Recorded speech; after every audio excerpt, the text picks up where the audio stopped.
about Coach Bluter to start off. I mean, finalist for the Naismith, obviously a 24-year legacy. People got to celebrate her today. Can you just kind of describe her impact on this program? That's why I'm here. I think everybody is why all the crowd's here.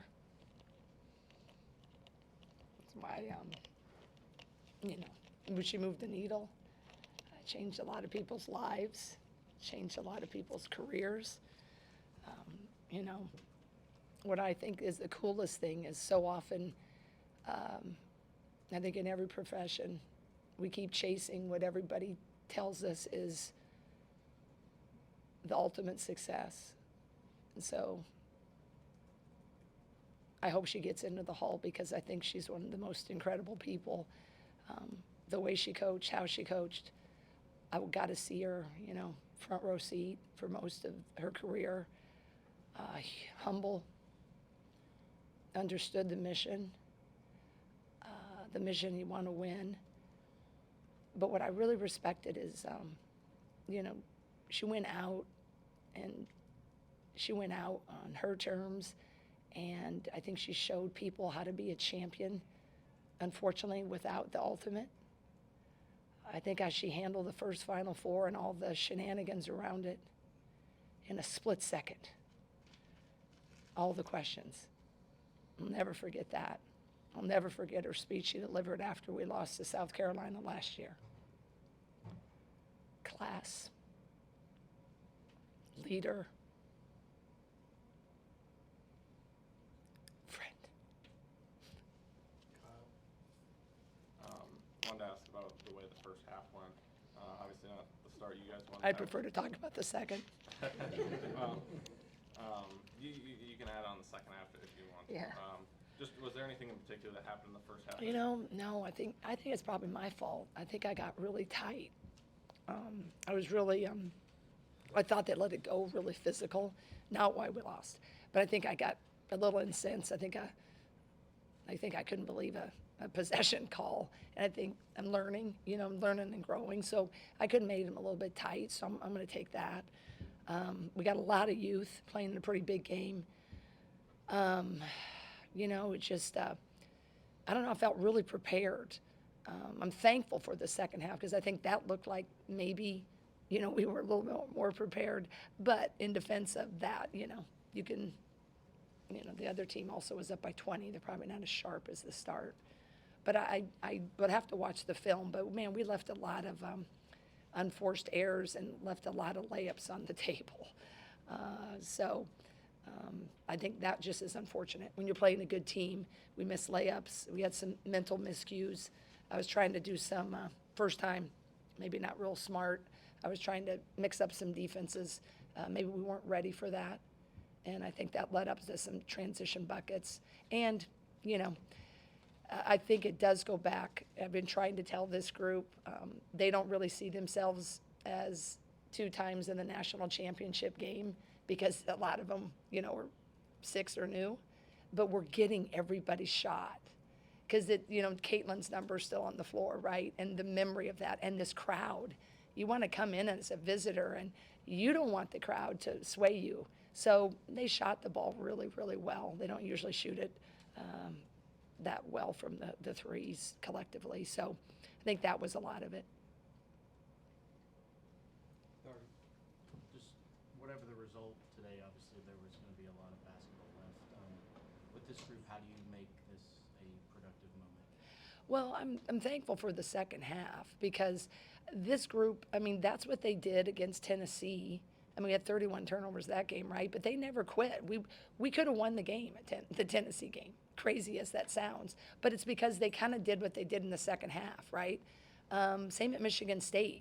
We kind of, we have these different lulls. I'm not happy with our starts. We didn't start great at Penn State, and we didn't start great today. And I got to figure out why, right? But the beauty of them is I've never lost a huddle. Over a 32-year career, we've lost a few huddles that you get too hot or, they just look too fearful, that look like deer in headlights. That has not happened, not one time, even when we got down, real early, and I called that first time out. They usually respond.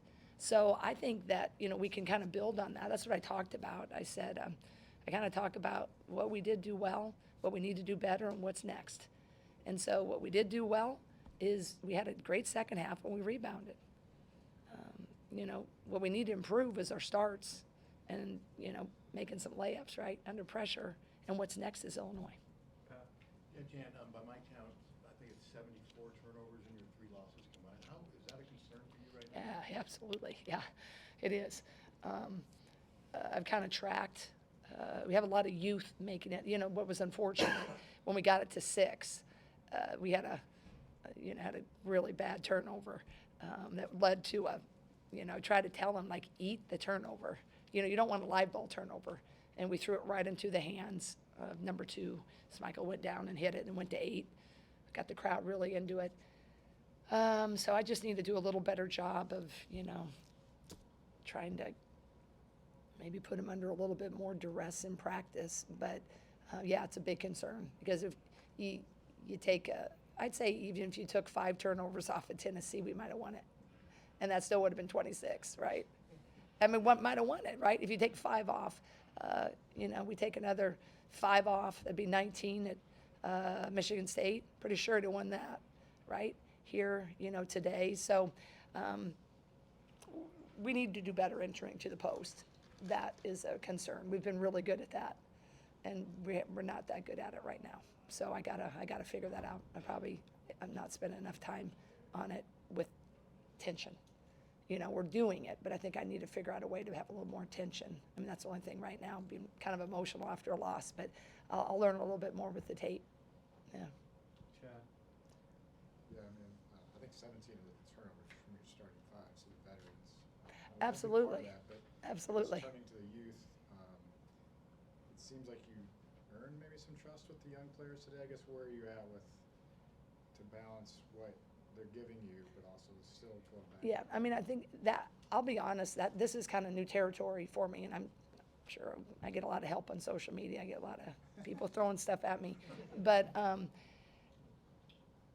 you have a lot of youth, and you kind of hope your vets are going to be the ones, at crunch time. And so you're learning and you're balancing. So I do think even vet coaches will tell you, when you've been pretty stagnant, 6, 7 players that, really been playing the last few years, and now we can maybe, have 9, and try and, do combinations. I think we blew a couple of combinations tonight. I can think of them on the top of my head. We had a rhythm, and then we maybe didn't have the rhythm. But, that's a mistake. We're too much into the season now. But, yeah, I'm feeling more and more confident with the youth. I think they can really help us. And this team is really selfless. I mean, they're beating themselves up, just as much as, I am. Well, maybe not quite as much, but I know they really care, and they're selfless. So they're figuring it out, but I think we constantly are too. But I liked a lot what I saw of our youth, because I do think, our vets, we did have some uncharacteristic things that you can't really have to start a game, right? Adam? So going back to getting the ball into the post, I know plus minus is a pretty noisy stat, but Addie was a minus 19 tonight, and it looked like a lot of the turnovers were trying to get the ball into her. Is that, is a minus 19, did that sort of accurately reflect the struggles that your team was having when she was on the floor? And is that really where most of your struggles were, getting the ball into the post? Yeah, I think we, on the fast break in the first half, we tried to go, throw it up, and then we stare, and then we're going to try to make a pass, and it was like, errant, right? I didn't want to enter from the wing. I wanted to go top and in. And if you remember the third quarter, we were doing a lot of action that was top and in, and I think that's a little better for us right now. And I think part of that was, and plus minus, also, but, they were really, that first half, they were really rebounding pretty hard on Addie too. So defensively, she had to work kind of harder, and, the rebounding, and then if you're not getting it to her, she can't be as productive. So yes, I would have liked to have done more of what we did in the second half, the first half, but it was just, I think, the pressure. We kept trying to throw it from the wing, and that was my least desirable spot, but good pass. I think Taylor made one to start the second half, strim low into maybe Hayden, that was pretty good. So we do have to get better at that, but that's probably a very strong correlation. Maryland's back to being Maryland, it looks like. What do you think of them? I think they're really great. I think Brenda's a tremendous coach. I think when you have, I think 4 of her players are portal players, and when you get it right and you get some great portal people and you can get that chemistry going pretty quick, the beauty of that is their experience and they're older, but they're not just older. They've been somewhere and it hasn't been great, right? They chose, right, to leave. So you kind of have the disappointments, the setbacks. So they're a little seasoned, right? So then when they get here and you got a really good coach and they're really enjoying it, they've had so many battle scars, mentally, emotionally, physically, that when it's starting to really feel good, man, you get the best of them. And Brenda is doing a really good job with this team. They're good kids. They're found a great home. And so you get instant experience. And, one came from, UConn and by way of Arkansas. So they've been in places like this. And so there's a little different chip and edge, right, when you get it rolling. And, I'm really happy for her because she's, it does look like her teams of more of the past when they've been Maryland. So I think that's a bonus of that when it works. And, too, Smichael used to be at Rutgers. So she's really great addition. She was really great at Rutgers. So, yeah, I think she's just done a really good job, her and her staff. Zach? Yeah, Coach, what does it say about this group, given the mixture of talent, veteran talent, young talent? What does it say that they were able to, come very close to a historic comeback after being down by 20 points? That's why I talked to him about halftime. I just said, hey, I think I blew it for you. I got a little bit tight. Maybe you're not used to seeing me like that. I said, but I've been part of a 24-point comeback before. I said, I'm really feeling like if you can cut this thing. I said, but you got to know I'm not just telling you this to just save it.